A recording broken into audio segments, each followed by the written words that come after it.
Trump campaign challenges Wisconsin. They tried to certify, or they did actually certify for Biden, but we're not buying it. And hearings in Pennsylvania last week, Arizona and Michigan this week show evidence of problems with the 2020 election. This is the end of Hour 2 of the Jesse Lee Peterson Show. It's Wednesday, December 2nd, 2020. Stay tuned for Hour 3, 7:55 a.m. here in Los Angeles. After JLP, the Hake Report, thehakereport.com/show. Trump campaign files a challenge to election results in the Wisconsin Supreme Court. They say allegations affect at least 221,000 ballots, and Biden only so-called won by 20,000. This is according to the Epoch Times.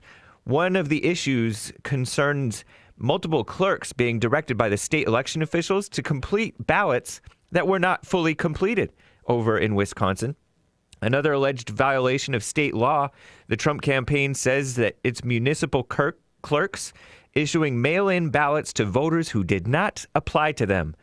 The campaign also accused the city of Madison, Wisconsin, of creating illegal polling locations at parks and other places through voting events called Democracy in the Park.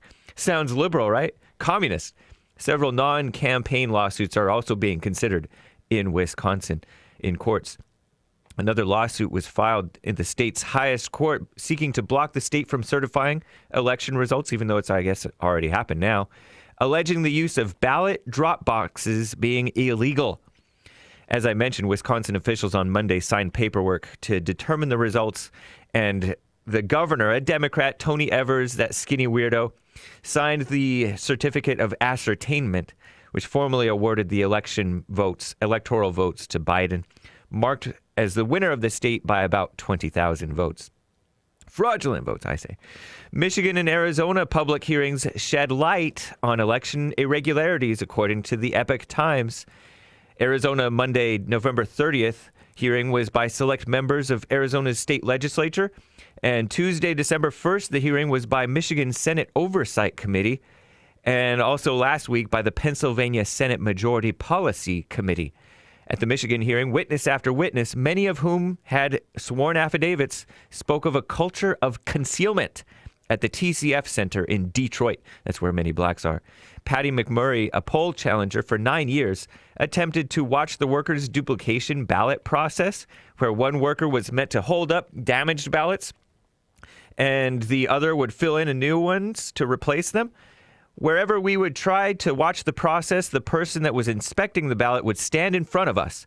And if we tried to move to the side, one of the adjudicators would challenge us and tell us to stand back and that we were too close, said Patty McMurray.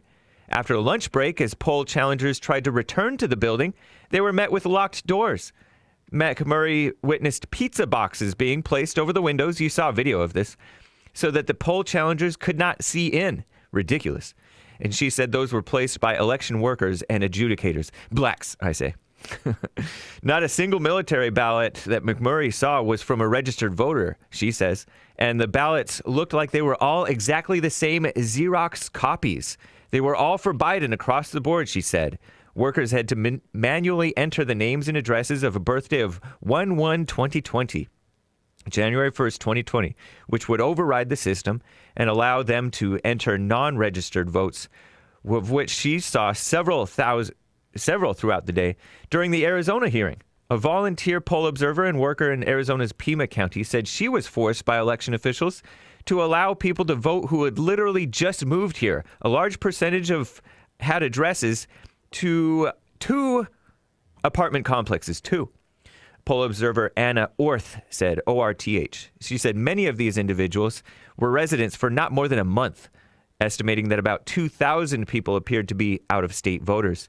At the Philadelphia hearing, multiple witnesses, including observers Justin Quater and Kim Peterson, could not properly observe anything at the Pennsylvania Convention Center. Blacks. Quater was a certified observer election day, then returned as a volunteer observer the next 10 days, around 85 hours. He saw it was problematic. Hundreds of thousands of mail-in ballots with zero civilian oversight or observation. I'm James Hake. Now on to Jesse, Hour 3.